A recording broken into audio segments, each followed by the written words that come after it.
Hey guys, welcome to my channel. My name is Kelsey. Thank you so much for joining me today. Today I am going to be doing a little bit of an intro to bullet journaling. So, I'm kind of new to bullet journaling, but about a year ago, well, a little less than a year ago, I actually did a series here on my channel where I talked about different planners to use. So I went over a few different methods and like planners that you can actually buy or like things that you can kind of do yourself. One thing that I did touch on was bullet journaling. Since then, I had been super interested in bullet journaling, but it takes a lot of time. And I felt like I didn't have that kind of time. So recently I started a group here in Minneapolis where we are doing bullet journaling on Thursday nights. So this kind of gives me like an excuse to sit down and like kind of get a little bit ahead in my bullet journal, maybe put together my next week's spread, and it's been really fun. So I thought I would share with you a little bit of my progress and kind of give you a little bit of an intro to bullet journaling if you've never heard of bullet journaling, or like maybe you think it's interesting but you don't really know where to get started, because that's kind of the boat I was in. I feel like I had seen so many videos and like so many Pinterest posts about journaling, but I just didn't know where to jump in, and you just kind of have to do it. So I'm going to show you how I started and then give you a little overview of my bullet journal thus far. So you're going to need a few different things. You're going to need a journal. You're going to need pens of some kind. A ruler is also very helpful, as well are pencils, erasers, anything else you want to add to your journal at that point. So whether it's like stickers or washi tape or post-it notes or anything like that, I'm going to show you what I use. So for my bullet journal, I got this journal off Amazon, and it's from the brand Minimalism Art. And it is like a faux leather journal, and it is like the dots pages.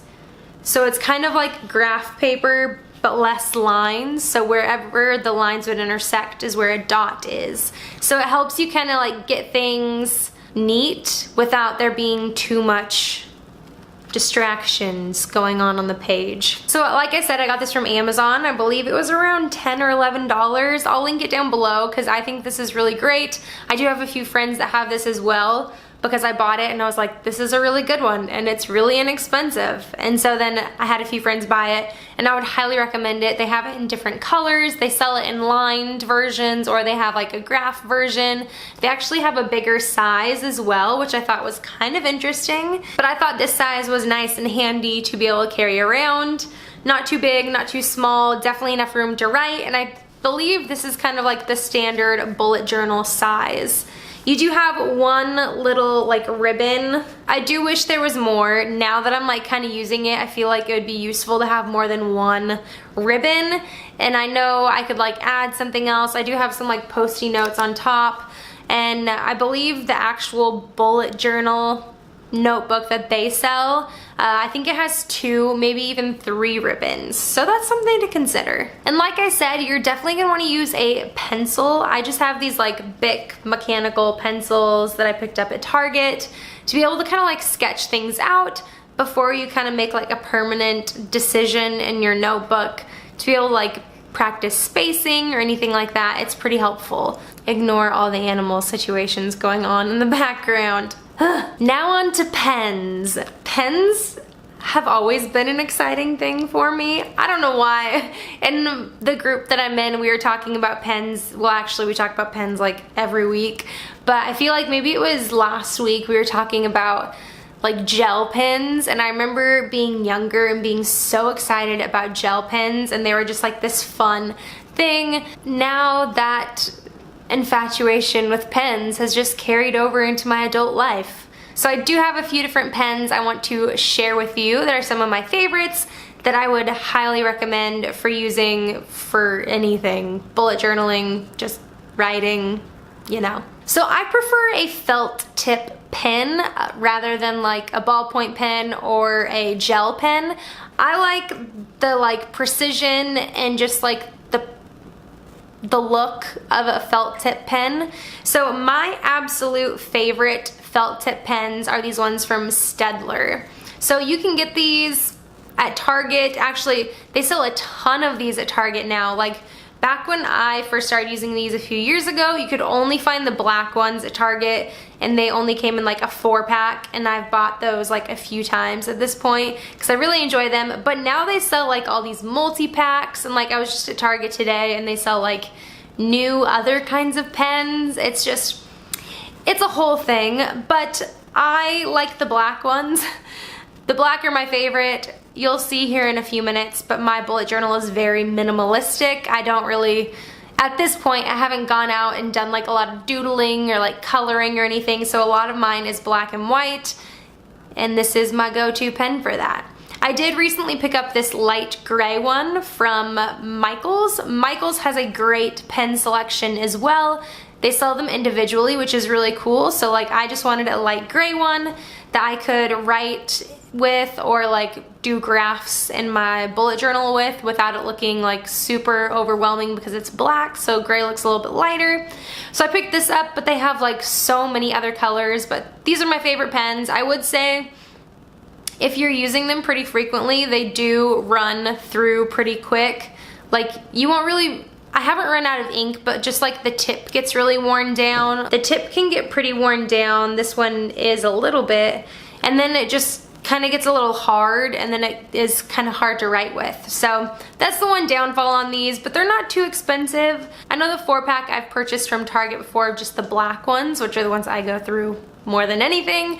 I think it's around $5 or $6 for the 4-pack, so not bad at all. And in that same vein are the Sharpie pens. These are another favorite. I have quite a few of these. I have these in a lot of different colors, but these are another, it's like a felt tip pen, really precise tip on these. They work great. I feel like they do last a little bit longer than the Staedtler ones, but there's just something about the Staedtler ones that I like a little bit better than this.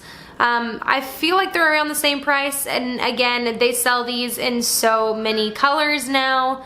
Michaels has them, Target has them. I even noticed they started selling Sharpie art pens. I don't know exactly what that's about. I feel like they look really similar to this, but if you've tried those, excuse us, Sunner. But if you've tried the Sharpie art pens, let me know down below because I'm kind of curious because they kind of come in some cool colors besides the Sharpie pen colors. Another classic favorite that I feel like a lot of people really like is from Papermate, and it's the Flare pens. Again, these are like a felt tip, but they're a little bit different. They're not quite as fine, but they are really nice. These are actually, I actually enjoy writing with these ones a little bit more than the other two, because the other two you have to be kind of precise and like write flat. These you can kind of write at an angle and it doesn't really make a huge difference. I just don't have these in black. I have it in a bunch of different colors, but no black. Sutter, Bub, I'm trying to film here. So I might need to pick some of these up in black because I feel like I would really enjoy that. I do have a favorite highlighter, which I don't use all that often, but I have just really enjoyed the design on these highlighters. Again, it's from Sharpie. It's just their Sharpie highlighter, and I have it in pink. I've had it in like a yellowy color before too, but I just really enjoy the tip on this. I believe they call it like a see-through tip or something, or like easy view tip, because as you're lining you can like see through because it's clear in the middle, so like the felt runs around the edge, and so it's really interesting, but it does make it kind of nice for highlighting. I do have one brush pen that I have been experimenting with a little bit. I kind of want to get into like some hand lettering and like calligraphy. I just am not very good at it. So I have one pen. It's from Tombow, and it's a dual tip. It's got like a brush on one end and then kind of like a fine pen on the other side. And I have it in like this blush shade, but this is definitely a color that I would like go to. It's kind of like that tannish pink color.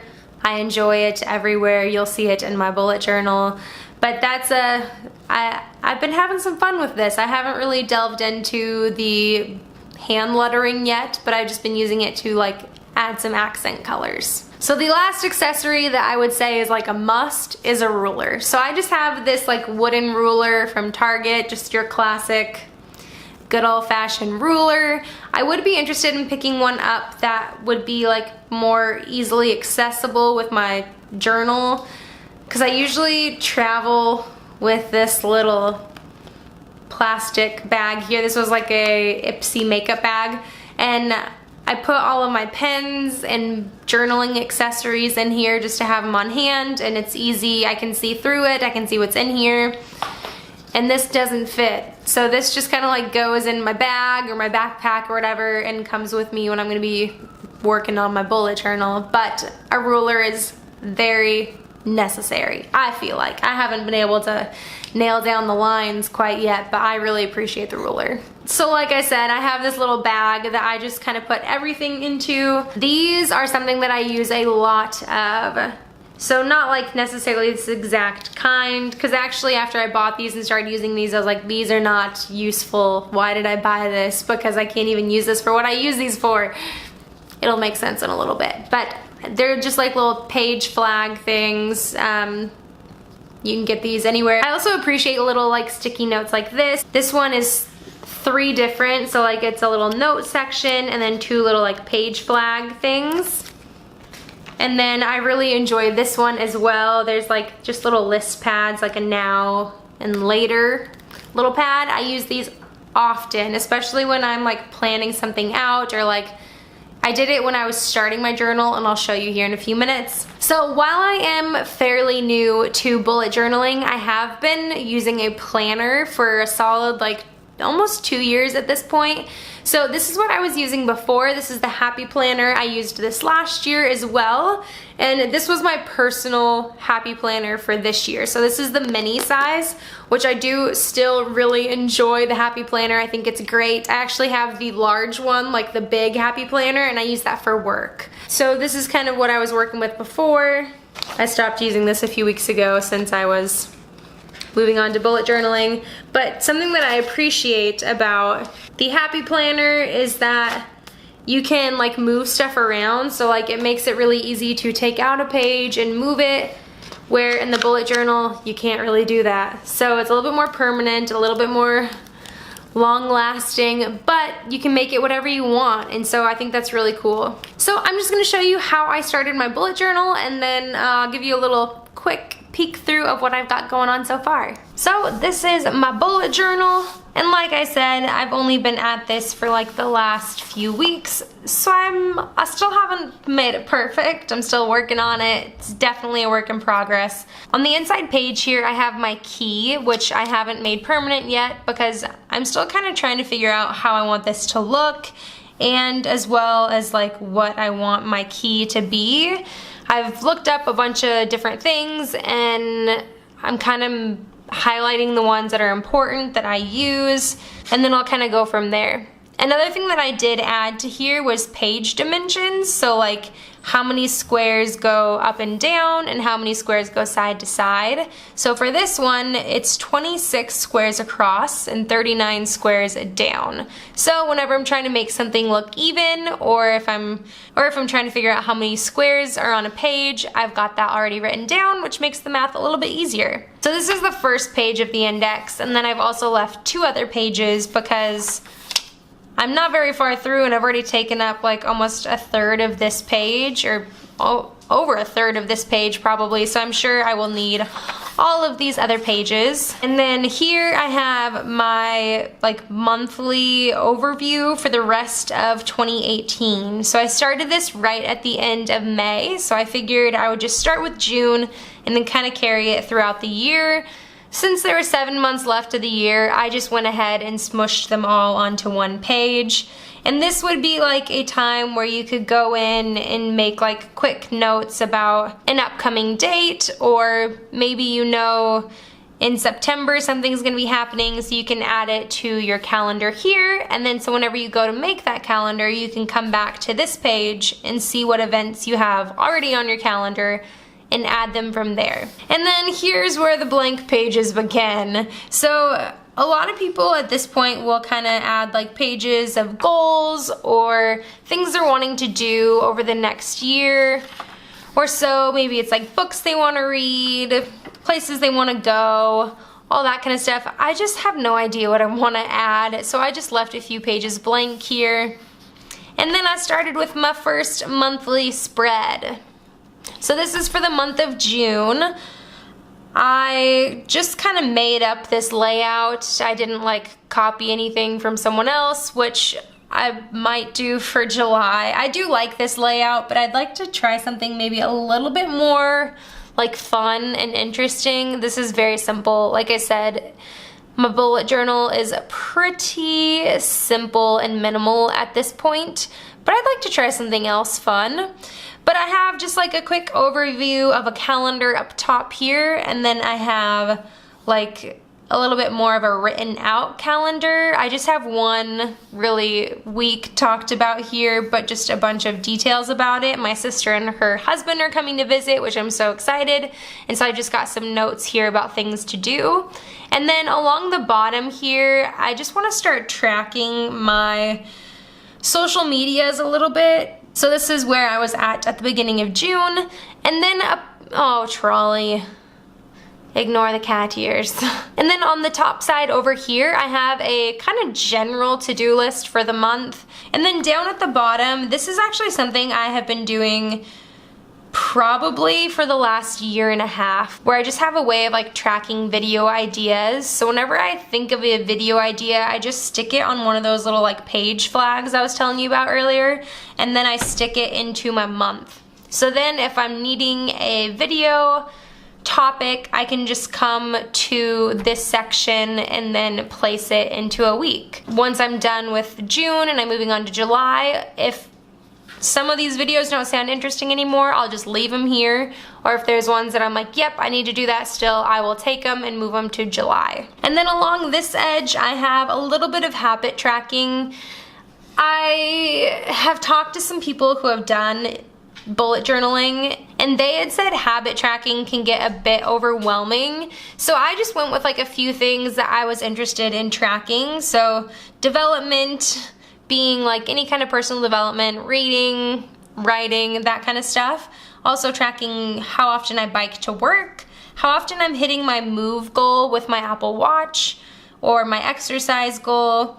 I'm also tracking my hydration, tracking when I have videos published. Something that I meant to add here was like highlight the days that I would normally post videos and see if that really lines up. And then also tracking my Instagram post. That's something that I'd like to be better at, is like Instagram. And so I'm tracking how often I am doing an actual post to Instagram. Not necessarily a story, but an actual post. So that's my month layout. I do enjoy the overview, and I think it's pretty simple, which I like. And I think it's usable. And so I might do the same thing next month. We'll see. And then this was the first week. This was actually the week of the last week of May, and then like the first few days of June.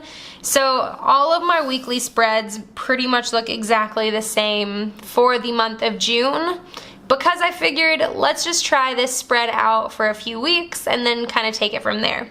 So I've got Monday, Tuesday, Wednesday, Thursday, Friday, Saturday, Sunday. Pretty simple. And then again, moving on to the next week, it's just, again, exactly the same. And then here, I meant to add this after like every week, is like a notes and maybe like some goal setting. So I added a notes page here, which I have done so much note taking in. And then I added an Instagram goals section and then a YouTube goals that I'd like to hit by the end of June. And so just a spot to kind of write down some thoughts and do a little goal setting, and hopefully I will accomplish those. And then this is the current week that we are in, so I have a little flag here because this is where I'm at. I do want to keep my ribbon bookmark on the monthly sheet since I am going there often as well. So this is this week. I just was working on this earlier today, and I did realize just now I haven't put the dates down for this. I usually have like the dates under the actual like day of the week, and I also messed up my Saturday and Sunday a little bit. I usually have a little gap here to write Saturday like how it is for Sunday, but I messed that up oh well, what you gonna do? But see, here I have these little tags for the videos. Since I post Monday and Friday, I have 2 for this week, so we're working on the bullet journaling basics right now. And then we've got my BoxyCharm video coming this Friday, so a little bit of a spoiler, I guess. And then after this, I have nothing. But that is my bullet journal thus far, making some progress, and it's definitely been a learning experience, but it's been really fun. And there is something so nice about kind of sitting down for like a few hours a week and just working on this. It's kind of like therapeutic a little bit. You don't really have to think too much. You're just kind of like drawing lines and like writing, and so I've been really enjoying it.